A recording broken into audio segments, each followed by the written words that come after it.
Hi everyone.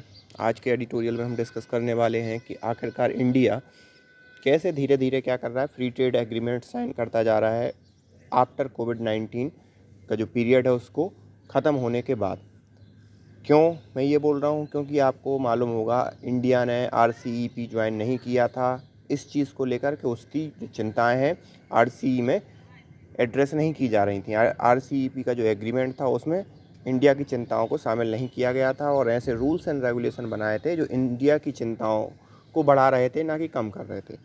तो वो sign ना करने के बाद अब इंडिया क्या कर रहा है, हर पर्टिकुलर देश के साथ फ्री ट्रेड एग्रीमेंट कर रहा है और फ्री ट्रेड एग्रीमेंट की अपनी एक हर एक देश के साथ अपनी अलग अलग नियम, रूल्स एंड रेगुलेशन रहेंगे। सो ये पूरा का पूरा टॉपिक है, इसी के बारे में हम आज एडिटोरियल में डिस्कस करेंगे। इसके बारे में डिस्कस क्यों कर रहे हैं? क्योंकि हाल ही में यूनाइटेड अरब अमीरात यूएई के साथ इंडिया ने फ्री ट्रेड एग्रीमेंट साइन करने की घोषणा की है। तो स्टार्ट करते हैं इस पूरे टॉपिक को। तब तक आपने अगर चैनल को सब्सक्राइब ना किया तो please hit the subscribe button and also join our Telegram channel. Turning to trade winds. Turning to trade winds मतलब कोविड-19 का एरा खत्म हुआ है।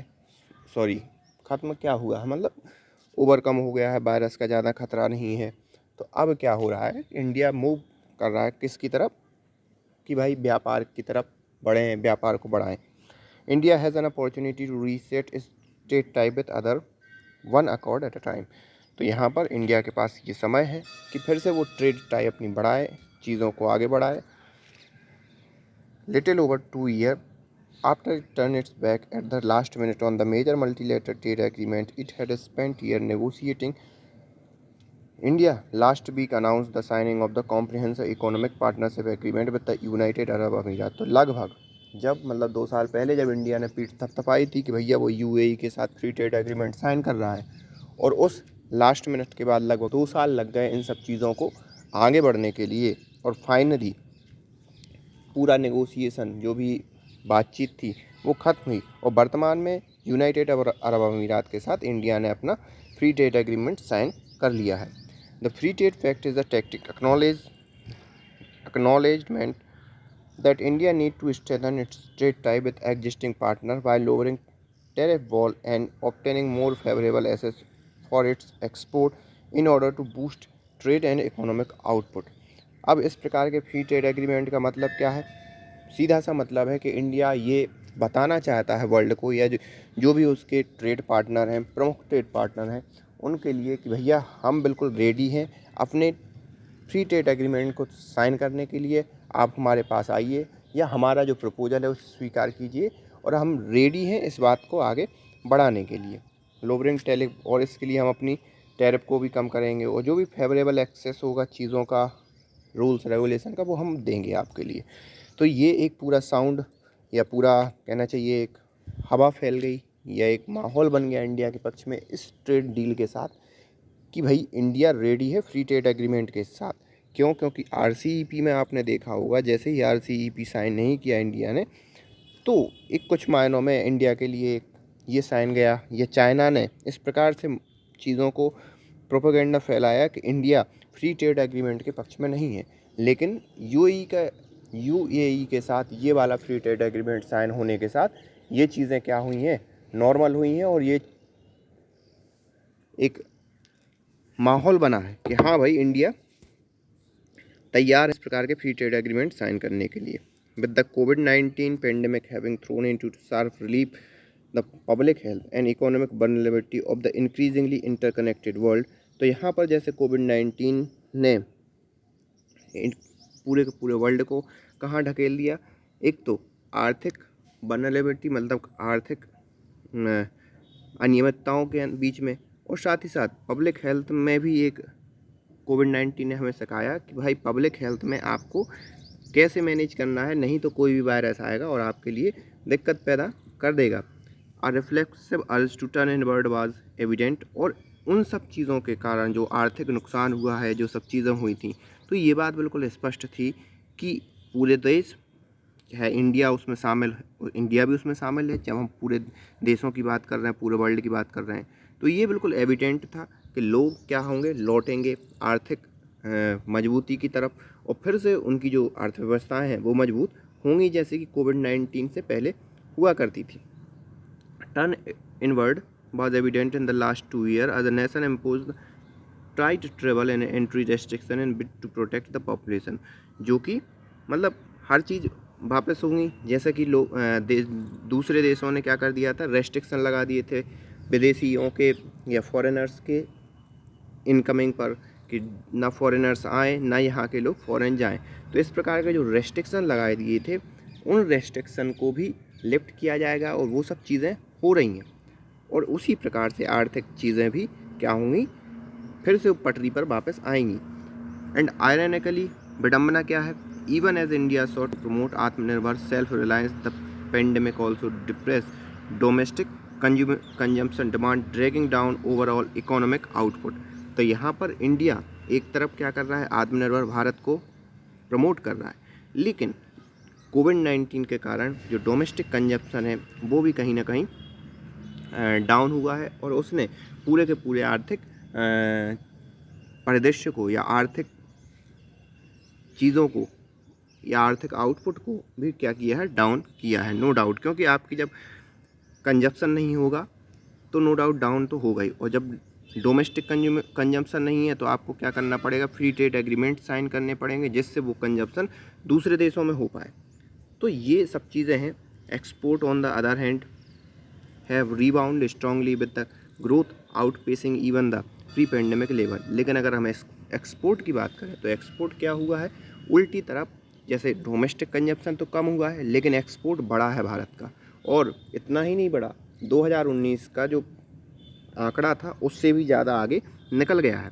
तो इस अब फिर इंडिया के लिए ये इम्पोर्टेंट हो जाता है, महत्वपूर्ण हो जाता है कि वो फ्री ट्रेड एग्रीमेंट साइन करें जिससे जो चीज़ डोमेस्टिकली कंजम्पशन नहीं हो पा रही है उसे हम एक्सपोर्ट करके बाहर दूसरे देशों में बेचें।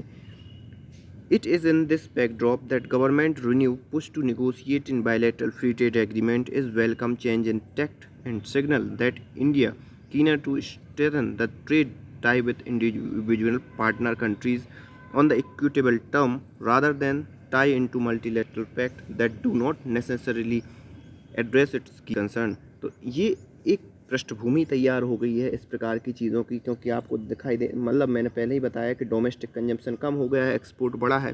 तो ये एक पृष्ठभूमि तैयार हो गई है कि इंडिया ज़्यादा से ज़्यादा अपने जो आर्थिक पार्टनर हैं, सहयोगी हैं, उनके साथ फ्री ट्रेड एग्रीमेंट साइन करे और उन फ्री ट्रेड एग्रीमेंट को आगे ले जाए, बजाय इसके कि कोई वो मल्टीलेटरल पैक्ट साइन करे जिसमें उसकी जो चिंताएं हैं, महत्वपूर्ण चिंताएं हैं, उनको एड्रेस ही ना किया जाए। क्योंकि मल्टीलेटरल में ये होता है कि सभी देशों की चिंताओं को मद्देनज़र रखा जाता है, लेकिन जब बायलैटरल फ्री ट्रेड एग्रीमेंट होता है तो दोनों देश आपस में मिलकर बात करते हैं। उन दोनों देशों की चिंताएं अलग होती हैं और एक सभी लोगों की चिंताएं अलग होती हैं। ये कुछ इस प्रकार से है कि आप समझ लो कि एक समूह में को जब आप रूल कर रहे हो तो उस समूह की हर एक व्यक्ति की चिंताओं को आप लोगे और उसमें से जो कुछ चिंताएं कॉमन होगी उनको बस एड्रेस करोगे, बाकी पर्टिकुलर देश की चिंताओं को आप एड्रेस नहीं करोगे। लेकिन बायलैटरल ट्रेड में ऐसा नहीं होता। बायलैटरल में ये होता है कि दोनों देश एक दूसरे की चिंताओं को एड्रेस करते हैं और फिर उसके हिसाब से रूल्स एंड रेगुलेशन बनाए जाते हैं।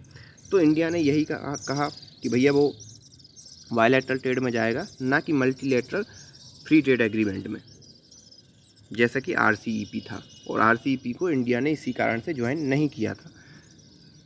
That the accord was finalized in less than 6 months time from the start of negotiating in September. It is a testimony to strength of the bilateral tie and the recognition that there is a more to gain from deepening of the relationship। और यहाँ पर जो accord है, ये समझौता है, वो लगभग 6 महीनों में कंप्लीट हो गया, क्योंकि इसकी जो नेगोशिएशन थी वो सितंबर में स्टार्ट हुई थी। इट इज़ अ टेस्टिमनी, और ये टेस्टिमनी है किस चीज़ के लिए कि भाई इंडिया के जो टाई हैं, बायलैटरल टाई, वो मजबूत हो रहे हैं और कहीं ना कहीं ये रिलेशनशिप इंडिया के दूसरे देशों के साथ बढ़ रहे हैं या गहरे होते जा रहे हैं। The UAE is already India's third largest trading partner with bilateral trade 2019-20 valued at 59 billion. UAE already third largest partner है इंडिया का। और बायलैटरल ट्रेड की बात करें तो दोनों की लगभग 59 बिलियन का ट्रेड होता है। While India export amount to about 29 billion in the pre pandemic fiscal year ended March 2020। और अगर हम प्री पेंडेमिक मतलब 2020 की बात करें, जब कोरोना नहीं आया था, तो 29 बिलियन एक्सपोर्ट करता था यूएई के लिए, और UAE supplied India with 10.9 billion worth of crude oil in that period and count New Delhi as its second largest trading partner. और जो यूएई है वो क्रूड ऑयल लगभग 10.9 बिलियन का भेजता था भारत के लिए, और इस हिसाब से देखा जाए तो यूएई के लिए Bharat second largest trading partner है। The two partner now aim to leverage the free trade agreement deal with to lift bilateral merchandise trade to 100 billion over the next 5 year. और दोनों के जो पार्टनरशिप हुए हैं, फ्री ट्रेड एग्रीमेंट हुआ है, उसका दोनों का एक प्लान ये है यूएई और भारत का कि उनका जो व्यापार 59 बिलियन डॉलर पर है वो जाके 100 बिलियन डॉलर पर पहुँचे। वो भी कब पहुँचे? अगले 5 सालों में इतना व्यापार हो। तो ये दोनों की मतलब दोनों देशों की इच्छा है। While the fine print of the tariff concession on both sides is yet to be spelled out, लेकिन अभी अगर फाइन प्रिंट की बात करें, अंतिम निर्णय की बात करें, तो जो टैरिफ कंसेशन है दोनों ही साइड्स में किन किन प्रोडक्ट पर लगेगा, कितना टैरिफ कंसेशन होगा, ये अभी सामने आना बाकी है, क्योंकि ये अभी डिसाइड नहीं हुआ है। India has made it clear that range of export including textile jewellery are set to be benefit from zero duty regime. लेकिन इंडिया ने कुछ मसलों पर क्लियर कर दिया है कि जैसे टेक्सटाइल हुआ, ज्वेलरी हुआ, इनके लिए जो फ्री ट्रेड एग्रीमेंट है उसका फ़ायदा होगा once the accord is formally operationalise by May. जब मई में मतलब ये अकॉर्ड फॉर्मली या इस जो समझौते हैं, इस समझौते को लागू कर दिया जाएगा मई में, तो नो डाउट इन दोनों क्षेत्रों को, जैसे टेक्सटाइल हुआ, ज्वेलरी हुआ, इनको तो बेनिफिट होना ही है। तो आप इससे समझ सकते हो कि फ्री ट्रेड एग्रीमेंट किन किन मायनों में भारत के लिए लाभप्रद होगा। अभी तक उसके कोई रूल्स एंड रेगुलेशन नहीं बने हैं, लेकिन फिर भी ये आप अंदाज़ा लगा सकते हो। Two way investment flow and remittance a major source of foreign exchange earning for India given that large Indian workforce in UAE are also expected to receive a flip. तो यहाँ पर टू वे इन्वेस्टमेंट होगा वो तो एक अलग बात है, लेकिन रेमिटेंस की बात करें तो बहुत से भारतीय यूएई में जाकर वहाँ पर काम करते हैं और वहाँ से रेमिटेंस मतलब पैसा भेजते हैं। तो ये भी एक बहुत बड़ा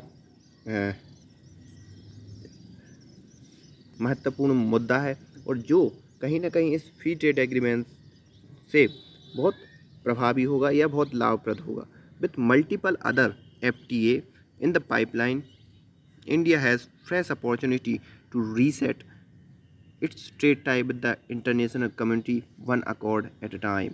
तो यहाँ पर इंडिया के जो आगे आने वाले पाइपलाइन मतलब आगे आने वाले जितने भी फ्री ट्रेड एग्रीमेंट पड़े हैं या जो इंडिया साइन करने की सोच रहा है, उससे नो डाउट इंडिया के पास एक फ्रेश अपॉर्चुनिटी है कि वो अपने जो टाई हैं वर्ल्ड के साथ या इंटरनेशनल कम्युनिटी के साथ वो रीसेट करे, और उन रीसेट करने के साथ इस हिसाब से रीसेट करे कि जैसे पहले हुआ करते थे। ये एक बहुत पुराने समय की बात है कि कैसे इंडिया हर जगह मसाले और ये सब चीज़ें भेजता था। इंडिया ही सबसे ज़्यादा क्या एक्सपोर्टर कंट्री था। वो तो फिर बाद में अंग्रेज आए, अंग्रेज़ों ने फिर इंडिया के मार्केट को बर्बाद किया, लोगों को खेतों में या मतलब इंडिया की जो मार्केट इकोनॉमी थी या जो एक्सपोर्ट इकोनॉमी थी उसको एग्रीकल्चर इकोनॉमी बनाया, और उससे इंडिया को पूरा तहस नहस करके चले गए। तो इनका कहना है कि इंडिया फिर से वही अचीव करे जो पहले था इंडिया, जिस प्रकार से उसका पूरे इंटरनेशनल कम्युनिटी में दबदबा था। So this is all about today's editorial. So thank you for today.